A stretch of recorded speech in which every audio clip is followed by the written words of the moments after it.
A queen in Denmark! Who would have thought, eh? But no sooner had the world remembered the existence of the oldest monarchy in Europe, Queen Marguerite announced she was stepping down from the Danish throne, making way for her son Frederick to become king and his Australian wife Mary to become his queen. Not a bad result for the much-loved royal family, who enjoy enormous popularity both here and in Denmark, despite Prince Frederick's alleged tomcatting behind his wife's back. But the title of King and Queen of Denmark should help smooth things over for our Aussie princess, who escaped Tasmania to meet her prince in a Sydney bar back in 2000 at the Olympic Games.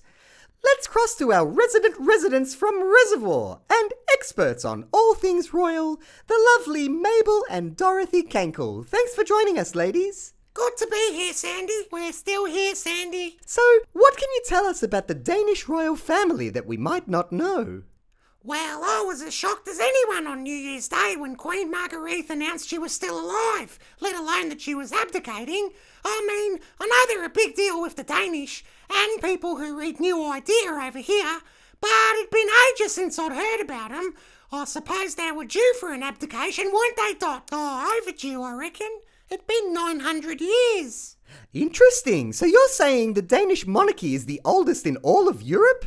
Well, they go back to the 10th century, don't they, Dot? The Viking king Gorm the Old.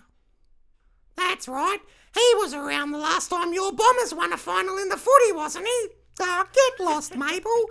She loves the Tigers, but I reckon the Bombers will go all right this year. All right, ladies. Let's keep football out of this today, please. So, why do you think Marguerite pulled the pin? And are you buying any of the salacious rumours about Frederick's infidelity, or that she stepped down to save his marriage to our girl Mary? Well, there's been a bit of history there. Oh, he's a spunk, that Frederick is. Oh, yes, he certainly is. I'd have him round for a lamb roast for sure.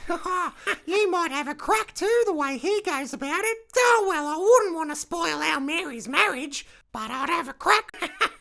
And now that Mary's the Queen, she'll probably learn to ignore all these other birds on the side, like they do on Game of Thrones. Horny little monkey. Oh, I can't help it. He's a very attractive man, Doc. I was talking about him.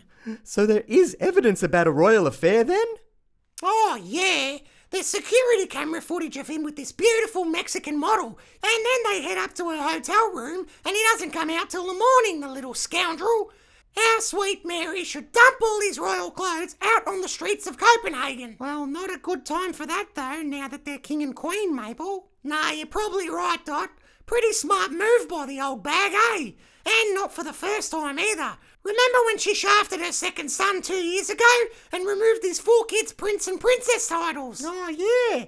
Must have taken a few ciggies to make that decision. Well, not too many. She told the media it'd be good for their future. Easy for her to say. Her son Prince Joachim didn't think so. Poor little tackers. How'll they find the strength to carry on? Well, their uncle and auntie are the king and queen of Denmark now, so it can't be that hard for them. Plus, the Danish monarchy receives $18.5 million of public money every year to keep their operation running, don't they? Well, yeah, but it's only $3.20 per person, and the British royals get $82.5 million from their taxpayers. No, that's only $1.20 a head over there, Mabel. Really? Oh, bless them. You know, these royals might not do much anymore, but they certainly give us something to talk about other than the footy. Well, I know you won't be talking about the Tigers this year. Oh, get lost, Dot. Like your Bombers are any better. Okay, settle down, ladies. Now that you've put it that way, a little spare change seems like a small price to pay for saving a marriage and keeping our first ever Australian Queen happy. All right, thanks, ladies. I suppose we'll see you again for the next royal scandal. Well, we should see you very soon then. Thanks, Sandy. Thanks, Sandy. Bye-bye.